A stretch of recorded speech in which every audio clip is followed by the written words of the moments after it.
Eh, Assalamualaikum Bu Samsam, apa kabar Bu? Waalaikumsalam Bu Fatma. Alhamdulillah sehat Bu Fatma. Bagaimana kabarnya? Alhamdulillah sehat Bu Samsam. Oh iya Bu Samsam, rencananya kan Bu Samsam mau melakukan praktek coaching dengan model Tirta.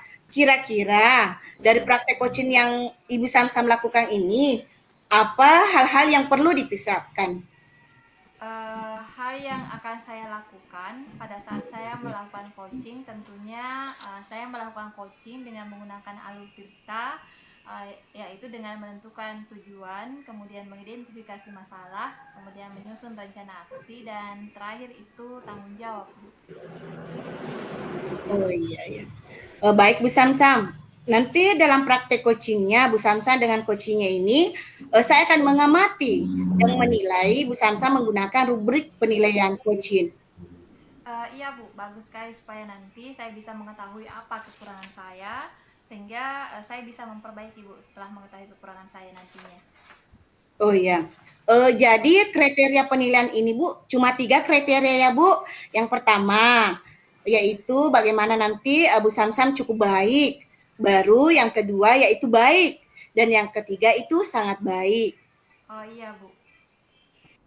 Uh, Oke, terus kompetensi coachingnya apa nih yang Bu Samsam sudah kembangkan, yang akan Ibu kembangkan kembali? Jadi kompetensi coaching yang ingin saya kembangkan melalui proses coaching ini adalah saya ingin mengembangkan kompetensi mendengarkan secara aktif Bu, sehingga ketika saya mempunyai kompetensi ini saya akan membuat coach saya bisa menggali potensinya sehingga dia sendiri akan menemukan solusi atas permasalahannya Bu. Oh iya. Nah, agar nantinya observasi yang dilakukan ini lebih fokus, kira-kira dari ketiga kompetensi coaching tersebut secara lebih spesifik, kompetensi mana yang akan fokus dikembangkan oleh Ibu Samsam? Dan apa saja hal yang dilakukan Bu Samsam untuk mengembangkan kompetensi tersebut? Ya Bu, dari ketiga kompetensi coaching yang akan saya kembangkan, saya lebih spesifik untuk mengembangkan kompetensi kehadiran penuh. Di mana pertama saya akan fokus menyelesaikan permasalahan yang coach saya hadapi. Kemudian yang kedua saya akan menghadirkan diri secara penuh dengan menatap lawan bicara saya. Kemudian saya juga tidak akan melakukan aktivitas yang lain Bu. Dan yang terakhir saya akan menyimak apa yang disampaikan oleh coach saya, Bu. Nah, kira-kira apa indikator ketercapaian atau keberhasilan dari tujuan pengembangan yang diinginkan oleh Ibu Samsam dalam kegiatan coaching? Ya, indikator keberhasilannya ketika coach saya ini bisa menemukan sendiri solusi atas permasalahan yang dihadapi, kemudian menyusun rencana aksinya, serta tanggung jawab atas rencana yang rencana aksi yang sudah direncanakan tadi. Oke. Baiklah Bu Samsam, kalau begitu, nah kapan kegiatan coaching Ibu akan laksanakan? Iya, rencananya hari ini Bu saya janjian dengan coach saya untuk melakukan coaching Bu. Siap Bu Samsam. Nah, setelah saya mengamati nanti, saya akan menyampaikan ketercapaian dari pengembangan kompetensi coaching yang Ibu Samsam lakukan. Oh iya Bu, kalau begitu saya ke ruangan dulu Bu, menunggu coach saya Bu. Oh iya ya, silahkan Bu, silahkan.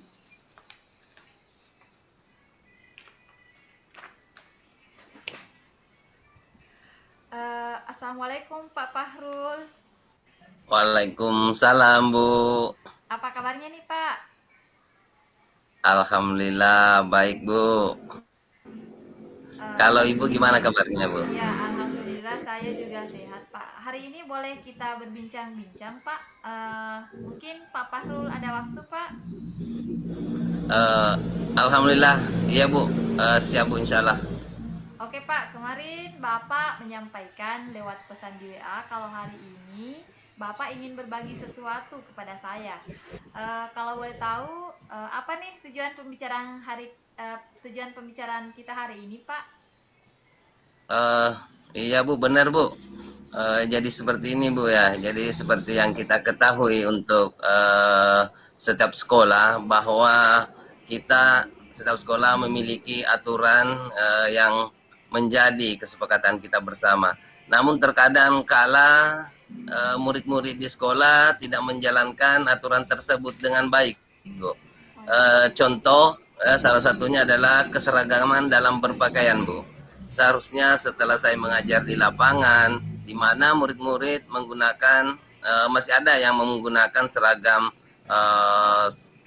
olahraga, yang tidak menggunakan seragam olahraga. Mereka mengganti pakaiannya dengan seragam putih biru atau batik sesuai hari itu. Namun hal ini tidak diperhatikan. Jadi ketika saya melakukan aktivitas olahraga, jadi siswa-siswa setelah jam pelajaran olahraga selesai, terkadang masih ada yang belum mengganti pakaiannya, Bu. Seperti itu, Bu. Oh iya Pak Fahrul, setelah mendengarkan cerita Bapak tentang ada sebagian murid Bapak yang ketika selesai materi yang Bapak berikan ternyata tidak segera mengganti seragam atau atribut yang telah dipakai di kelas Bapak sebagai guru PJOK. Nah, kira-kira hambatan dan permasalahan apa yang Bapak temui sehingga mengharuskan Bapak untuk menyelesaikannya? Ya Bu, jadi mungkin sedikit ya jadi masalah bagi saya, yaitu ketika jam pelajaran PJOK, saya sering melihat Bapak Ibu guru yang mengajar di ruangan sedikit terganggu ya dengan kondisi siswa yang masih menggunakan seragam olahraga, Bu. Kedepannya idealnya seperti apa yang Bapak inginkan? Saya sebenarnya ingin mengingatkan kedisiplinan kembali kepada murid-murid yang ada di kelas, terutama pada hal berpakaian. Jadi setiap saya mengajar sebenarnya saya sudah memberikan waktu kepada mereka kurang lebih 15 menit untuk beristirahat sembari untuk mengganti pakaiannya. Namun terkadang anak-anak yang lain sebagian ini masih kurang dalam tentang aturan kita di sekolah. Itu, Bu. Kalau Bapak melihat posisi sekarang dari angka 1 sampai 10, kira-kira Bapak berada di level mana sekarang, Pak? Sepertinya karena kebetulan yang sering melakukan atau yang masih ada siswa yang belum disiplin ini di kelas 7, Bu ya. Jadi sepertinya saya masih di tahap di level 6, Bu. Ketika nanti misalnya Pak ada planning ke depan dari level 6 mau ke level berapa, Pak? Pastinya sih ingin ke level 10, Bu ya, tapi mungkin nanti ini menjadi tahap awal untuk menuju ke sana, Bu. Kira-kira Pak, kekuatan yang Bapak miliki untuk mencapai level yang dimaksud ini apa, Pak? Ini, Bu ya, level ketercapaian anak-anak bagaimana anak-anak ini membangun kolaborasi dengan semua rekan-rekan yang ada di sekolah. Tentunya terus memantau perkembangan kedisiplinan siswa, Bu. Kira-kira Pak, peluang yang Bapak ambil nantinya itu bagaimana, Pak? Tentunya saya akan membangun komunikasi yang baik dengan murid-murid, tentunya dengan rekan-rekan yang ada di sekolah, Bu. Kalau dalam menjalankan rencana Bapak ini, kira-kira hambatannya apa, Pak? Kalau hambatannya sih kira-kira pada momen-momennya ya, Bu ya, pada saat kapan kita akan memberikan masukan kepada siswa, kapan kita akan mengingatkan mereka. Tentunya waktu yang tepat lah untuk mengingatkan mereka, karena memang ada momen-momen atau ada waktu-waktu tertentu ya di mana anak-anak itu mampu dengan sangat atau dengan kata lain ikhlas untuk menerima apa yang kita ingatkan itu, Bu. Oh iya, jadi menurut Bapak hambatannya adalah momen untuk menyampaikan menyampaikan kepada anak-anak untuk melakukan kedisiplinan ya Pak. Kira-kira apa solusi yang Bapak siapkan kira-kira? Tentunya untuk solusinya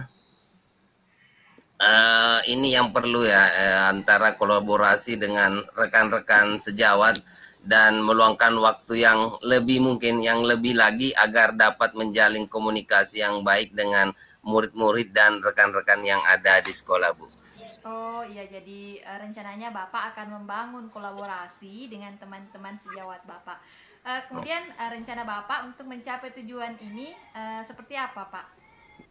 Ini mungkin salah satunya mengadakan pertemuan untuk membahas tentang kedisiplinan berpakaian murid, Bu, dan menyatukan persepsi lagi tentang hal-hal yang perlu kita lakukan dalam meningkatkan kedisiplinan murid, Bu. Oh iya, jadi Bapak akan mengadakan pertemuan begitu ya, Pak? Mengadakan pertemuan Iya. untuk membahas tentang kedisiplinan. Kira-kira jangka waktu untuk melakukan rencana tersebut, Pak? Kira-kira sekitar mungkin 1 sampai 2 minggu lah, Bu. Ya. Oh iya, Pak. Kemudian untuk komitmen Bapak dalam melaksanakan rencana ini apa, Pak? Komitmen yang perlu saya lakukan yaitu harus menjalankan dengan baik langkah-langkah yang sudah disepakati sebelumnya, Bu. Mungkin itu tekanannya, Bu. Oh iya, Pak. Dalam pelaksanaan rencana Bapak tadi, apakah ada semacam dukungan atau semacam kolaborasi, Pak, dengan rekan sejawat? Saya kira ini yang sangat penting, kolaborasi yang kita jalin di sekolah. Ini semua semua stakeholder ya yang ada di sekolah.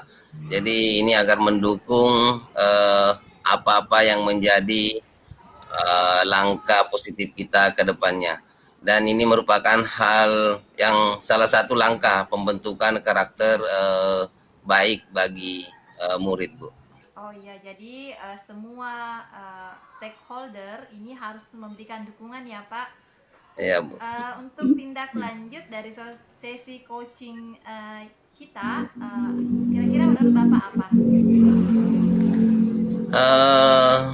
Saya kira semoga semua rencana yang telah disepakati bisa berjalan dengan baik sehingga menjadi referensi bagi saya sendiri, terus teman-teman yang ada di sekolah dalam mendidik dan membentuk karakter murid-murid. Ya, semoga dari semua rencana yang Bapak tadi sudah utarakan itu bisa terlaksana dengan baik, sehingga ini juga akan mengarah ke pembentukan karakter anak yang lebih baik, Pak. Ya, Bu. Terima kasih, Bu. Iya, Pak. Menarik sekali ya, Pak Fahrul, rencana strategi yang Bapak akan lakukan. Ya, Bu. Mudah-mudahan ke depannya lebih baik lagi, Bu. Terima kasih. Oh iya, sama-sama, Pak. Saya kira untuk hari ini cukup, Pak. Ya, Bu. Terima kasih, Bu. Sama-sama, Pak. Alhamdulillah, luar biasa. Harus acungkan jempol untuk kegiatan coaching Ibu Samsam. Nah, Ibu Samsam, tadi Ibu Samsam sudah melaksanakan coaching dengan coachingnya dalam hal ini Bapak Fahrul. Bagaimana Bu Samsam hasilnya? Alhamdulillah, Bu, coachingnya berlangsung dengan baik dan lancar. Coach saya juga sudah menemukan solusi atas permasalahan yang dihadapi, Bu. Alhamdulillah ya, Bu. Nah, kalau begitu langsung saja kita bahas dan analisis dari apa yang sudah Ibu Samsam laksanakan tadi terkait dengan ketercapaian pengembangan kompetensi coachingnya. Nah, pada saat di awal pra-observasi tadi, apa yang sudah Ibu Samsam lakukan untuk mencapai ketercapaian dari indikator yang sudah Ibu Samsam sebutkan? Baik, Bu Fatma. Jadi saya ingin mengembangkan kompetensi kehadiran penuh tadi. Saya sudah fokus dalam memecahkan masalah dari coach saya. Saya juga mendengarkan secara penuh apa saja yang dibicarakan oleh coach saya. Saya menatap coach saya dan tidak melakukan aktivitas yang lain selama proses coaching. Oh ya, baik Ibu Samsam. Memang tadi saya perhatikan bagaimana Bu Samsam sudah hampir hadir secara penuh dengan coaching bersama dengan Pak Fahrul. Nah, Bu Samsam juga sudah mendengarkan secara aktif pembicaraan coachingnya. Dan sekaligus tadi Ibu Samsam juga sudah mengajukan pertanyaan-pertanyaan yang berbobot kepada coachingnya. Jadi Ibu Samsam sudah melaksanakan kegiatan coaching dengan sangat bagus. Terima kasih Bu Fatma atas penilaiannya, atas proses coaching yang sudah saya lakukan. Sama-sama Bu Samsam. Nah, setelah kegiatan coaching tadi, kira-kira rencana Ibu Samsam ke depannya ini bagaimana? Kompetensi coaching mana yang ingin dikembangkan lagi? Jadi kompetensi coaching yang akan saya kembangkan lagi adalah kompetensi memberikan pertanyaan yang berbobot kepada coach saya, sehingga coach saya bisa terdorong untuk menemukan ide dan solusi atas permasalahan yang dihadapinya. Selanjutnya apa langkah-langkah Ibu Samsam untuk mengembangkan kompetensi coachingnya Ibu Samsam, khususnya kompetensi memberikan atau mengajukan pertanyaan yang berbobot? Langkah-langkah yang akan saya lakukan, yang pertama adalah saya akan melakukan refleksi diri untuk mengetahui kekurangan apa yang ada pada diri saya yang harus saya perbaiki ketika melakukan coaching. Kemudian selanjutnya, dari hasil refleksi ini saya akan mencari referensi bagaimana cara melakukan coaching yang baik, bagaimana cara memberikan pertanyaan berbobot, atau nanti kedepannya saya akan belajar public speaking yang baik, atau bisa juga belajar dari orang-orang yang sudah melakukan praktik coaching. Oh iya, jadi ceritanya ini Ibu Samsam akan mencari referensi dulu, belajar public speaking, yaitu bagaimana membangun komunikasi yang baik dengan coachee, belajar dari pengalaman coachee yang lainnya. Kemudian kira-kira kapan Bu Samsam akan melaksanakan rencana ini? Saya akan melaksanakan rencana ini Bu secepatnya untuk mencari referensi di Google, di YouTube atau media lainnya. Kemudian akan mengikuti kegiatan public speaking. Jadi kapan Bu Samsam akan melaksanakan praktik coaching kembali? Insya Allah Bu, kalau ada teman yang diminta untuk di coaching. Ya, Ibu berharap mudah-mudahan pada praktik coachingnya yang dilakukan Ibu Samsam selanjutnya itu sudah lebih baik lagi. Terima kasih Bu Fatma sudah bersedia mengobservasi kegiatan coaching yang sudah saya lakukan. Sama-sama Bu Samsam, kalau begitu saya izin dulu. Mungkin kita tutup kegiatan hari ini. Assalamualaikum warahmatullahi wabarakatuh. Waalaikumsalam warahmatullahi wabarakatuh.